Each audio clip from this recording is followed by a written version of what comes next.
the Bramo, every Abeka Junction, Ewa Elkakopomu, this way chocolate drink Cosidonia, and it is special ice and you more day in the more air coding and after special drinks and also Muguahudo, Kona Chilmua, Dopebian won't baby at the amount. Sa Elimako and the Afro and Kayana Akabom Asuyasne, I did from to Recasiboy, Bramo Casiabono, the Bedimu Akutni be any. Dubai Expo 2020 ekoswo na da kokufado akokasa ewo asie sanso na woda de sedie ato machine de phone se ni die mada affirmative action bill da machine de phone hwe na won keka wo ho na fe won fa won sa enhye asie engine tu Afro Tema Polyclinic no HIV 106 na ebepie wo manimu afi January bosumi nkwan mu no Mako enkono na abepie wani si ekọ aguna west kropom wo fifi mantemu a yenya ntie se krobi ede aguna otapiru adehie asre abanse wonte nsa ama ebi enso onom eso abusafo wei ene ensembia ebi eka ho na editie na edihwe ene aso no so krogi a yede ebramo ewo UTV so ewo enkran abeka janshi Midday ede Afia Adutwumwaa Morosa me ana pram to breka sebon Midday ebramo afei emu ensam akasa enie Nana de dankwa ekufo ado akasa ede atu edwase Ghana akoyo oman bia akonya ayewo mu no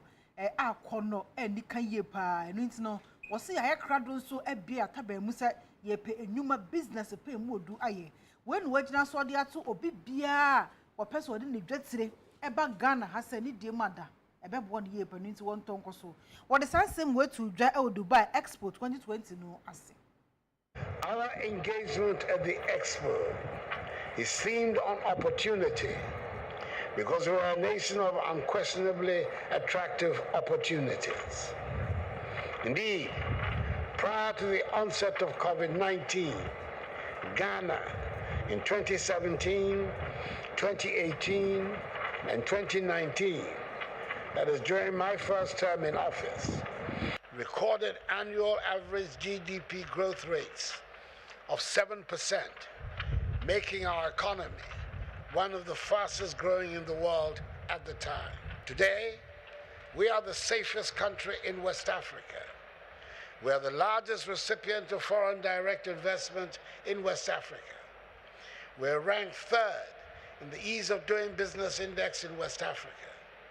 We are the new commercial capital of Africa by virtue of our hosting of the Secretariat of the African Continental Free Trade Area. We are the second largest cocoa producer in the world. We are the largest producer of gold in Africa. We're endowed with considerable deposits of bauxite, iron ore, manganese, lithium, oil and gas, diamonds, and timber. And we're geographically closer than any other country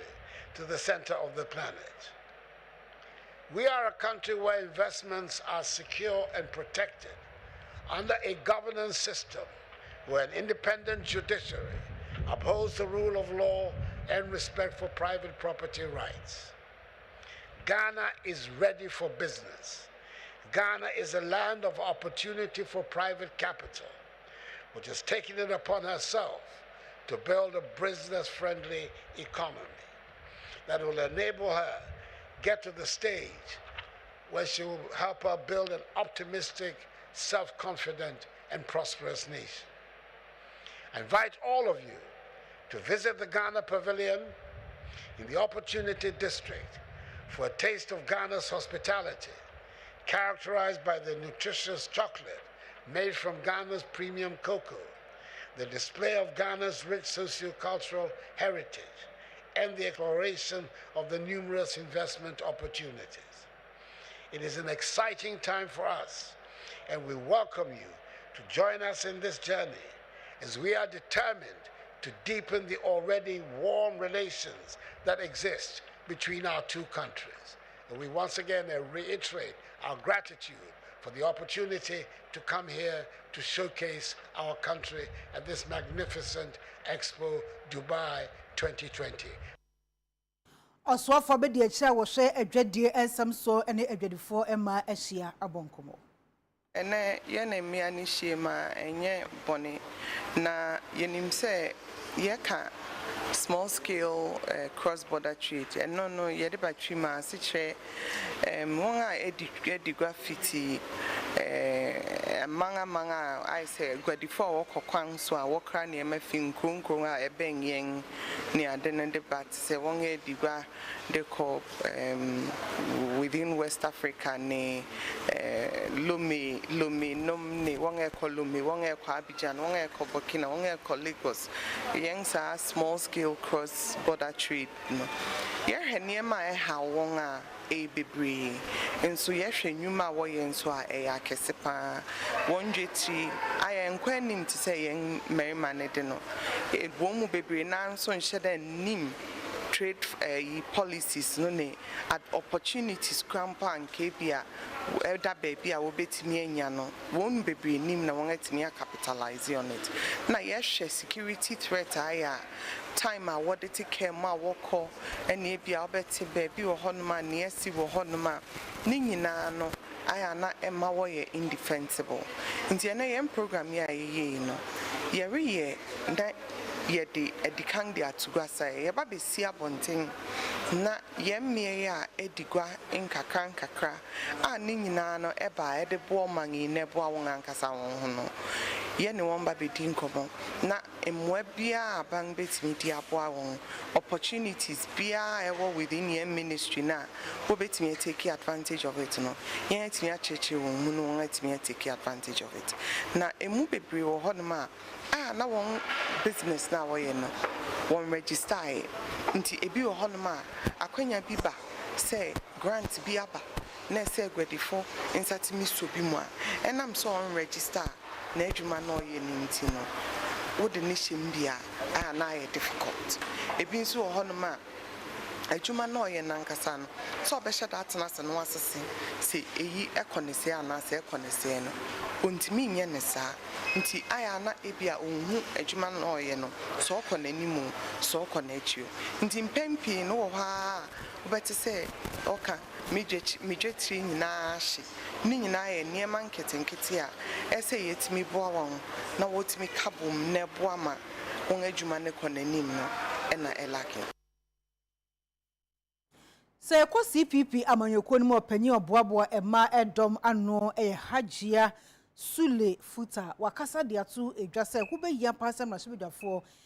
affirmative action bill no eja wama wonan ebo nto ewo ho sabi na afi wohwe agitumu Sebi Ghana se man ni ho aye ni Ghana ni ho ene o hwe senia progress Rwanda ekwa omunya nyinyina afire ma a omudi atu omu leadership mu a country that we all desire in our hearts. Can't we sit together and think about the country into ene uyo baby awu bia na we yoba kase ya wo wa ya frɛ wa dwoa bna ekua ya Afia uyoba ene emma e wo se mumma mo ankasa mo se nyankopɔ bɔ mu yie. That affirmative action bill ye draw ye say yenko up till now saadi no wo bi ya mpasi amba anya no law ye pese ye mpasi nya no law ye pasi ye law wa ube violate that law you to be do court but up till now so many years e wo hostel o man to me mpasi identity ye frewo o mo ba mo di mpasi se ne eba ya e manso mo beto wo Ghana. Mrashe bedwani Emma Cratchy West abato mpesua so awon onunyanfo Helen Adjuanto so akasa de atudwase ka Ghana oswafo show mansi kasam tutua so eyoba kasa oba kro no beya de obebo ne homodin pa asni Oraken ofori ata ama Ghana sikasam so etumpon. Mr. Speaker, so as a nation, if we want to neglect women, then it means that surely we are keeping people down. Mr. Speaker, the international team is climate change, empowering the Ghanaian woman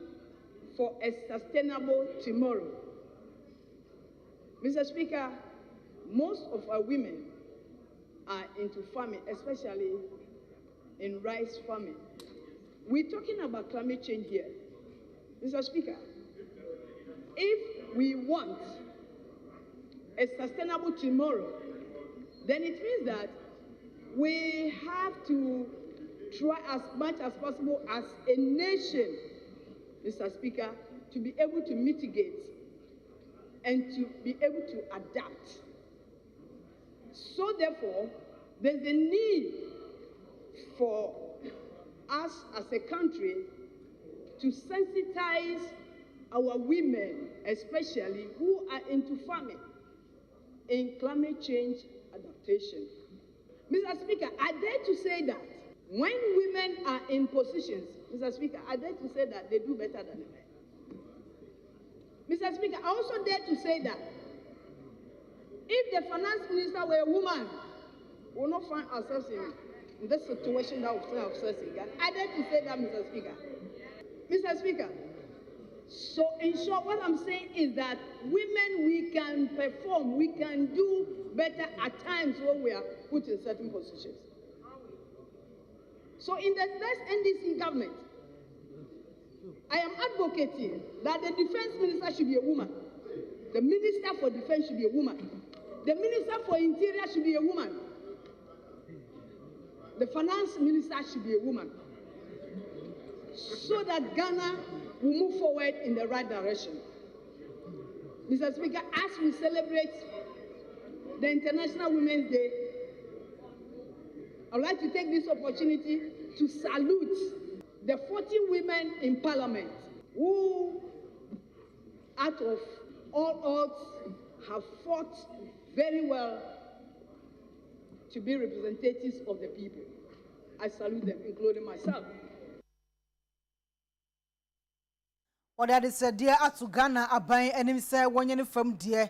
na a nurse for na po one year do hu ewura nursing any midwifery adwuma mu no dan won show mu kwan na emwa bia nso esefata bia no won fa eno won se de beya won betumi ai won fam dear ede aboa Ghana apomoden na sa ense be Ghana Registered Nurses and Midwives Association ko de mu panyufo ene de tuja e wo se ye hwe say structures na ye wo no. We don't just create the structures. But Nioma kitten be or was a ye boa omo because obadie you can actually have it all. So Debiana, I can say you can't have it all. Sebia ma why can't you have it all? You can actually have it all. And so here in Kofobe ama oma boao a free fear. Ukuno woma will help I will fear with women with co-workers with colleagues with bosses new marketing getting be home to me I flexible working hours and I say ukran kolanke toa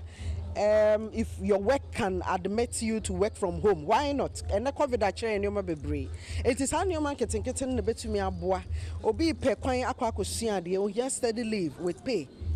Adentina quite the whole year you might be 6 years, 7 years, 8 years. I don't know man acquire man in Congo. So all those things na ye barriers in your case. Yes, na yen tuning in the name send a beya. You bet me a queen. Say a quarter ma polyclinica, yan in Siasa Afra last year. Nipa mako ha any ensia 106 and a copy when you na omu enya HIV/AIDS ya de ne bi na afi general busumi months no enipa enkono meche 9 cases na aba wanimu HIV duru no ye womu a ye fro no lamivudine tenofovir dolutegravir obom was abom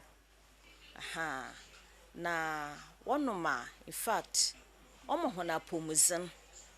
Oshamboa no do. Yenyimde wiasa famina no. Yenye edru titiru a obotum wetu yare no na ase. Na de medru no oshamboa no do. Oma etumi ye fefefe. Eye wadwuma, eye bibia ode ye. Ama se bira anyame time oboso a obefro no ebotum edru na se yamfa wanto edro no so a ena wanhoze no obokofom kura ama yarba nkatankata so webewuruwuru ma wama nhwam mom wekukum nti se enu medru na ohye HIV mboa no do ama etum enyahozen aye wedwuma odeye ye wo binum a wo ye dem de waka de obi no ozemhwan enti oda hon so wozem obi ono onye de enya yareba enti ebama obi enya awarfu bi mpotum tena onam de akuru enye ne kuna na ne yir no so a onye bi no wenye bi enti ma ya kan de time bia me ya cheche ho ne de ono onye enti se yaza enye bi mpo eye yir na enya yabama ode ka kire wukun de menya da me yarbe na ya kiro mesi abobo won ho bana ekru no so nkanye bi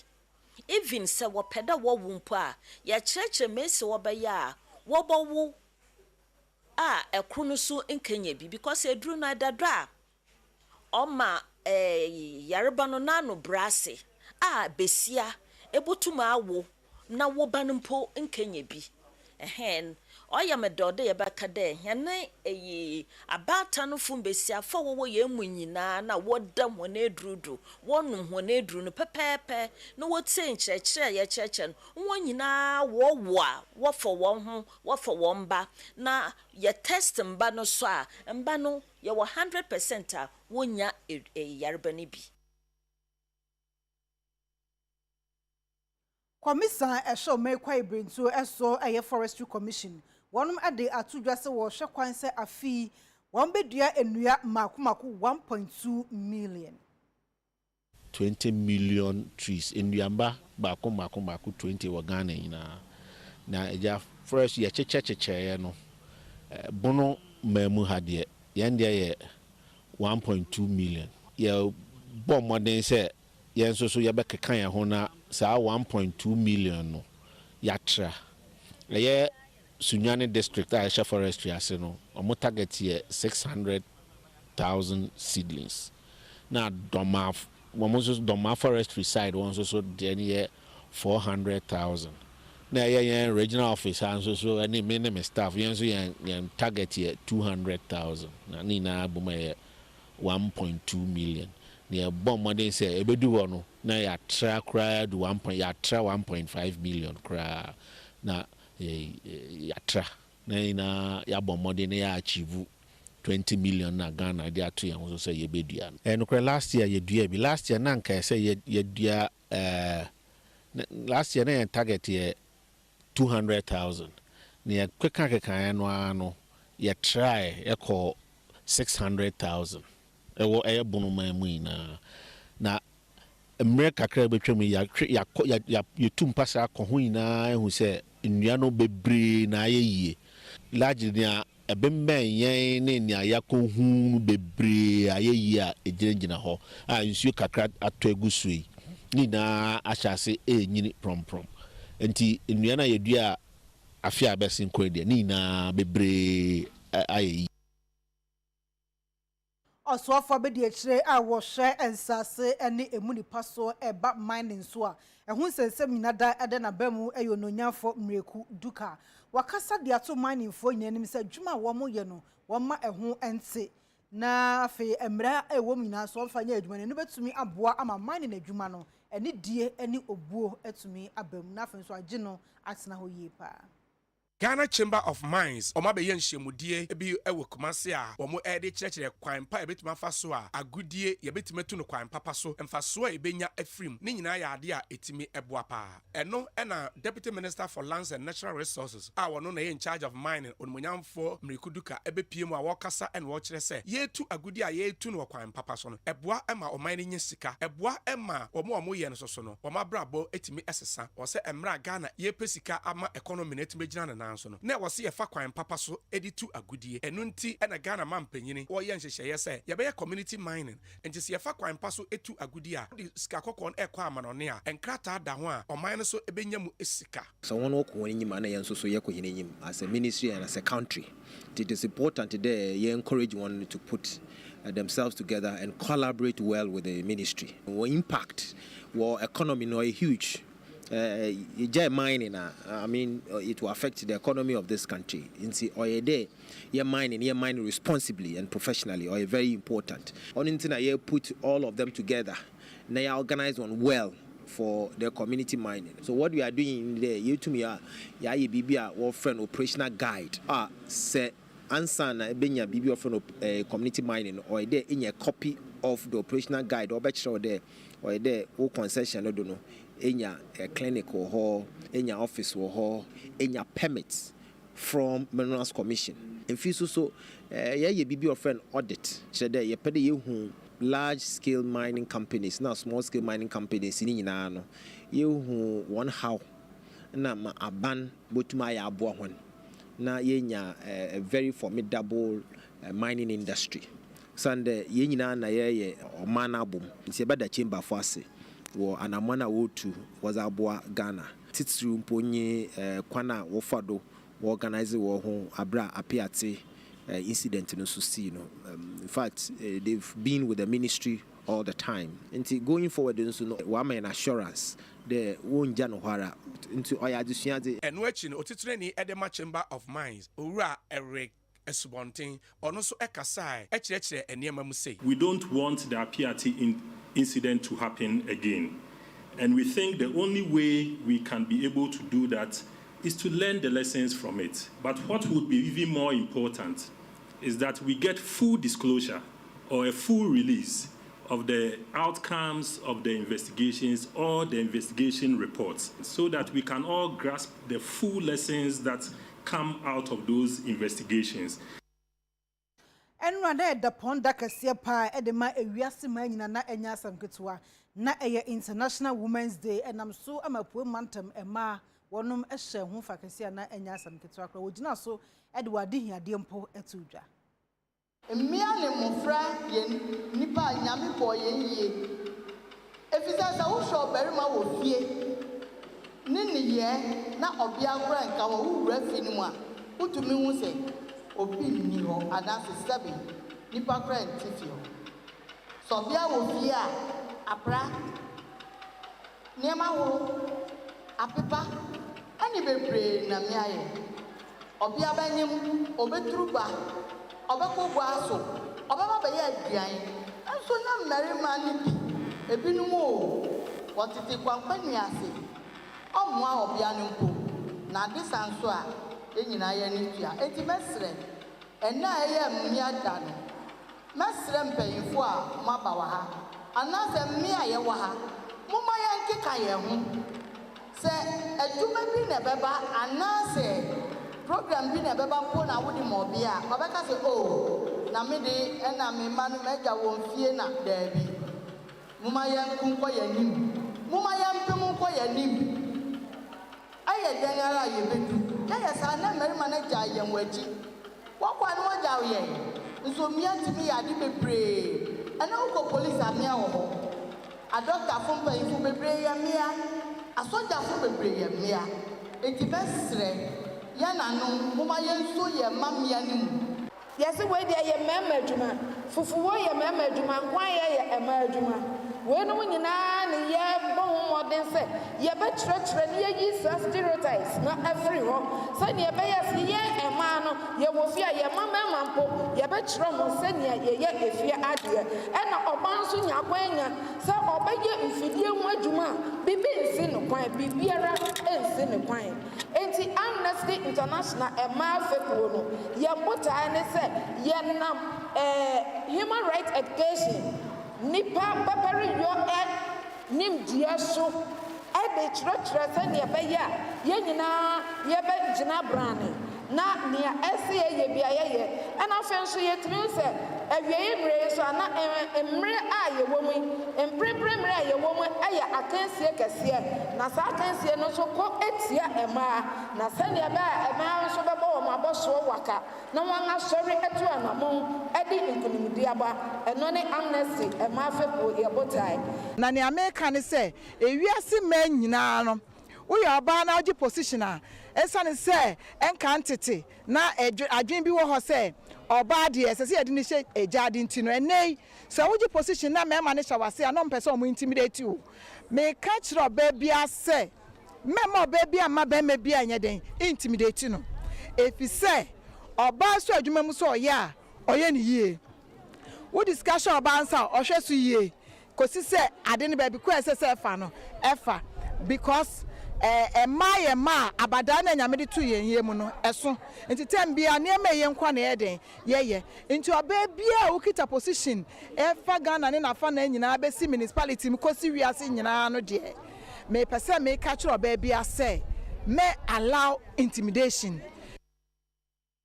wasi KG classroom block kama pa we dia befo nsa no yɛkeka sɛ ɛfɛ yie na no wasi ɛwɔ Achim Manso na no ɛna ɛnura Eja Achim Manso across DC ejina wo mai emfinhia duosia num a yenya no so ediko bia no kama ese kwanchen ade efe na mesramu me ibu be kakra ya di sika na eden eye aban se oye yi levy Ghana for say there be eto no doso won so uti Manso krodua mu ha se atwaman adan ni ho e den wanya adan wo mu se me pesa me ma wo hu se wudi wo cake no na wo sika na na ekodo enti ye nyina ya mprenso se ye betu eto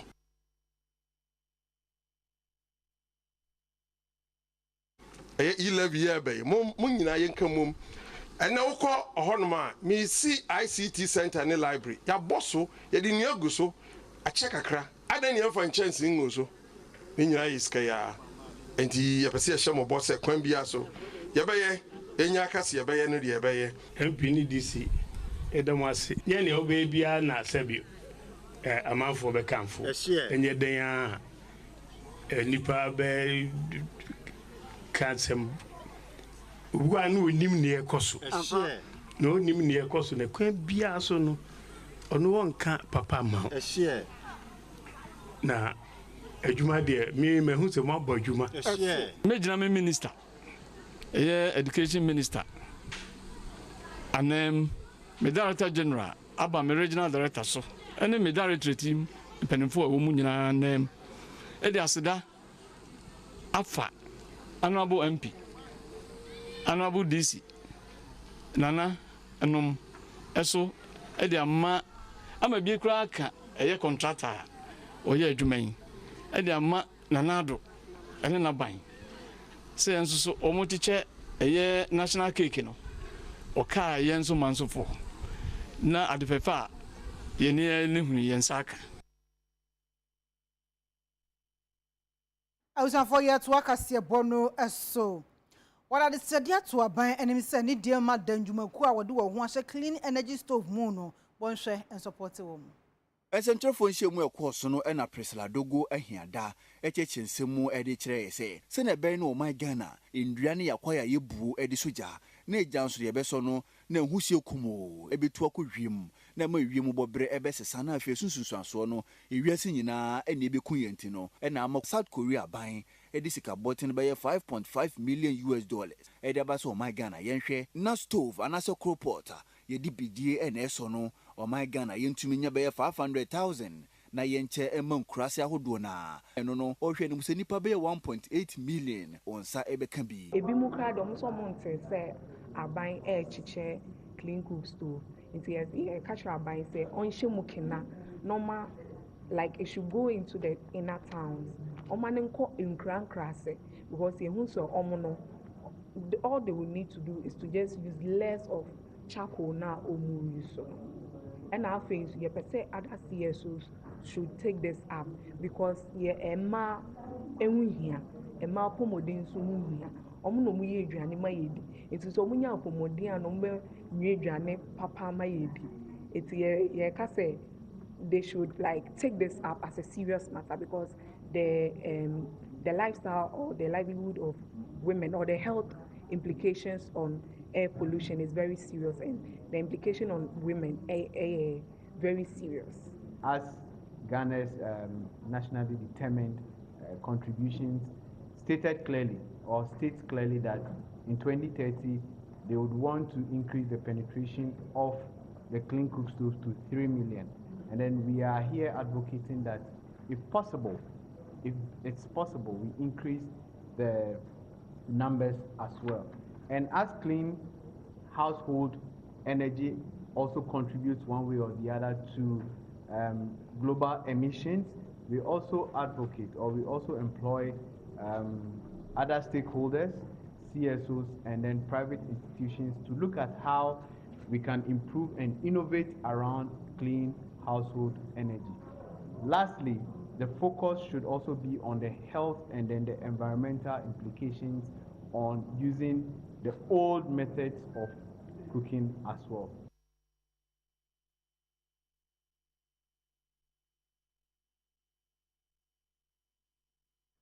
For yetua kasie bono eso na amanebo a abeto ya pronso ehwese se de mrahye bedwafie chiame se yeto aba ewo mrahye bedwafie na wono na tie adwam wona air preside a kwan bia so no obetumi ato aba ne bi wenu akokoto ama koto agye atum enam so ama ehonsam aba abonten na ochese we Supreme Court of Ghana wonom na se de asemi ekopie wonom anim nam so wonom aka asigina ye agye atum se Deputy Speaker bia wo mrahye bedwafie bia no se wotnam or preside de ama speaker no ankasa na se ebase ye kan nipa ebase ye to aba wono nso atumi atubi anampo no nso tumi tena wo me ye kan ni bi sɛdeɛ emra ete papa epepepe na no de ato dwa sɛ ɛyɛ March 9th ɛne da ya no ɛna saa asɛm mpanyufo wɔnom atumi asigina ya kyɛ sɛ ɔde ho nsɛm aba abɔnten na so manfo ɛbɛka ya afia mu ɛyɛ 30th anampo afia mu abra na 2022 budget no mrahye bedwafo keka wɔ ho na wɔnom agye atom no saa bɛ na mrahye bedwafie chiame abedi akyire a ɔno anso ɛne MPP no MP ewo beko abato mpesua so na ati adwamu edema owura babin na abato ni mu no na okoto bie ema ho sansem be ye deja ewo memu opposition force eyi hene ha ye nti bi da hwe ka ye mpene ho sansem de mo akasa mu TV na edidi mu a ma sese ho nsam akwakopie Supreme Court na dai Supreme Court wono maka age atum se semrahye bedwafie chiame owura babin eni ho do betem adiama no bra preside adiama no o mrahye bedwafie no say na be de akiro say wanyo ye to aba ono so etumi etubi ye kan wono ma ono so etumi aka ne kan ho bia say de aba be ye mbra na we dead say de ononyamfo jo owusu eyeye no efom so bia eni eho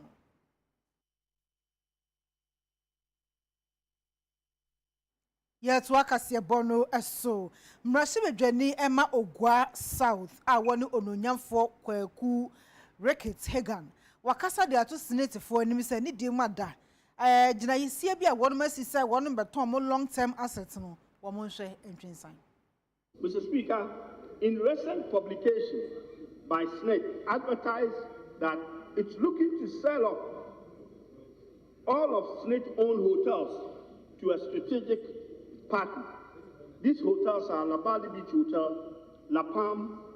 Beach Hotel, Elmina Beach Hotel, the Ridge Royal, Buzia, and Trust Lodge Hotel. SNIT says it wants to develop these hotels into world-class standards. So it's seeking a capital injection from competent strategic investors with expertise in hotel management. But SNIT itself is not willing to put any money into this project. Mr. Speaker, SNET has gone on further to say that it will reduce its exposure in unlisted equities from around 31% to just 4%. These are companies that SNET has shareholdings, but are not listed on the Ghana Stock Exchange. And they include these 6 hotels, including other real estate, businesses. What they are saying is that it is part of their long-term asset allocation policy of disposing of long-term assets with controlling interest in after 6 years. These developments at SNIC are quite worrying and will have a future consequences on pensions,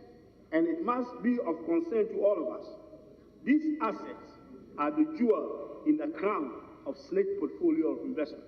There is a space in the law that SNIC should use the workers' pool of money for real estate. And when we're talking about real estate, as it attaches to the benefit of workers, it should be affordable housing arrangements. And then when you talk about affordable housing, having regard to the salary levels of our workers, it should have an accompaniment, which is called the mortgage scheme. And because it's SNIC that has a pool of money, they can also determine the interest, and our people will be better off for that. Social security is not equal to world-class hotels for the benefit of the metropolis. Social security is a resting place of a man who's been working for so long, breaking his back, but cannot find that kind of capital to buy a house of his own. And if this is done, social security and national insurance trust will be meaningful.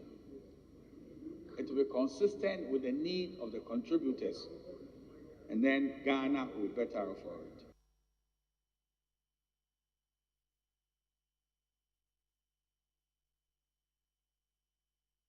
As of yet, to akasi bono eso said the edin kan akamo materna enu eda ponda kase de ma ewiase ema nyina chese no ema pi a mo ewiase afana nyina no ebinum ahye ho fa kase ma no eye nikan ye pa na UTV said the beya agya ye mpanyimfo wonom ebeboa Ghana ema ama yahye ema da no ho fa kase ntino ye ndwubade ni nyina no wonom edema ema ewo omanmu a wonom ebetumi aye ne ye pa ma wonom eba ya wonom ene besomu ababa agese omu ye ede dwumade ne kogu ye fra no pa ekosi anwumre na ya no pa morning show no ama from poma a ye CEO kwankyerefo panyi ema SIC live wono ene betena adwamu na ohyehye bibia kama ye ena afi so newspaper review no so MTN Airtel Tigo Vodafone womo anawusifo ena ebeye ye ma bibia eye kama ena ba ye health line no so a eno so no nyafo Dr. Hannah Louisa Bisiu ono ena ebetna dwam eye kama your officer National Women's Organizer ND Samanyoko ni mu ena ba ye discussion no so a ono nyafo tina mensa a oye apomodin so afo abedi akire wo de no eto nchen a maame efua a oye member NDC Samanyoko ni mu nso wono so beboa ma bibia tumi aye kama ena ye ndawro ye nkase ebo dawro morning anopade no nso no ACP Lydia Donko ena ebesomu eye ne kama ma ye were deputy director in charge of monitoring and inspection unit Ghana Police Service sanso ena ye wi akase ebo ti said the Midday news no so no ononyamfo Barbara eyisi a wo ye kane MP Emma Ogwa North ena Afia gudie nsam so no nyamfo Rahel Apo ebeye kane MP Gomua Central gudie no to nchen dawro awiade no so no Hajia Fati aja wo ye member ewo MP Samanyoko mu no ena ebeye ye kyese etoato aso bebre ampanyufo yi a omo ye emma wonom ena ebeye ye ndwumadie no sorry na KFC ama wo ba na wo ye oba wo ye lazy mother but say your bear man the koto KFC man ma wo ye loving father the same food for the same children but because your oba anti oba ya assertive na wo kana adwen a or ye oba kokonyi into a cow a man be bray in Saba Yasasi for a younger a man and even a mile what you say you're 275 in parliament 40 penamoyema when we have a population which has more females than males. Yebema 8th March International Women's Day. Now I a one-off thing. Yabet na hana yakasa or mode show na mama na yakasa na yako and I say what should we do to have a deliberate plan take deliberate steps to put women in positions and as empower women. And now from 1911 no more koye na into drew 8 bia na ya kasa keke na ye ja hoko. Inti yesi we oba wo nye den. Inti certain ejuma no mpo no ye mfa wo those ejuma no mu e bias towards the but before you see at times you driving and then you see say car be a delay what we name. When the bema to say obey oba. You see already no ajeje no because who say oba na ye week. So be kono na ebia e bema. Men and women ye woma. E man na ye wo no ye woma e wo mema. As we raise our children no, we should always give the women that confidence ayede ma bema no because who oba bema automatically you know who shining crown will say you are going to be a responsible man in future. I will say utumi ehwe wo yiri ene wo ma, but if the same child won't be a girl child yes so you to me ma ye born abaso ne ka che ne say make sure say school wo koi unkogu ye ni ma si o because wo so wo nyini no wo ka ko hwe wo kunu ene wo ma. Ye friend me Hannah Louisa Bisiu, Doctor, NDC, National Women's Organizer. Ajua Fati, Alige, MPP, headquarters. Me ana Midday boy Ebremo. And then ma ye da. You recognize it in my achievements, in my challenges, and the choir befaswa. You bet to be a bridging gender disparity gap by the year 2030. And the Casa boy did one gender equality. Breaking the bias, ejida kwaya befaswa in my impuntu eboko kind. And then one winning mom was some for Honorable Dr. Frida Prempe, MP for Tano North,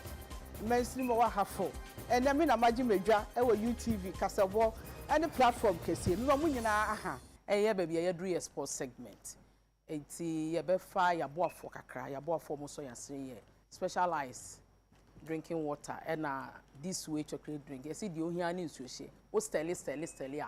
na wano. Eye amai mu nsɛm ma hodo mu nsɛm a yaboaboa no ayede bremu enwumrei. Midin de Barbara Sewa Asamoah me NDC chọchọfo abedi achire. Me ne me nuanom na akosia fen koma sapon kuma me na me ye CPP chair and leader Convention People's Party. Honorable Queen Star Bami Poku Asoya, Member of Parliament for Aguna East Constituency. Me Deputy Director General ewo NLE. Na ene me na me babedi chiame ewo enwumre nkase boyemu. Yemfa ne say o kan queen of na e be ma net so. Ene yi be ma no ye de oba bai. E wo se oba wo ho no ye de obi ba yemfa oba obetimi attack na mra.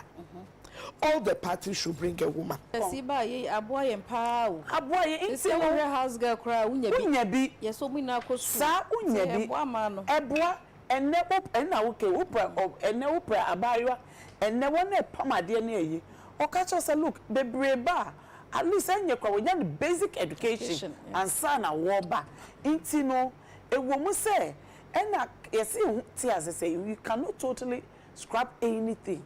out entirely from the system. For na yejna weso na from Tureka Sebo or UTV so our Enkrabeka Junction Yahmeso Abasisia.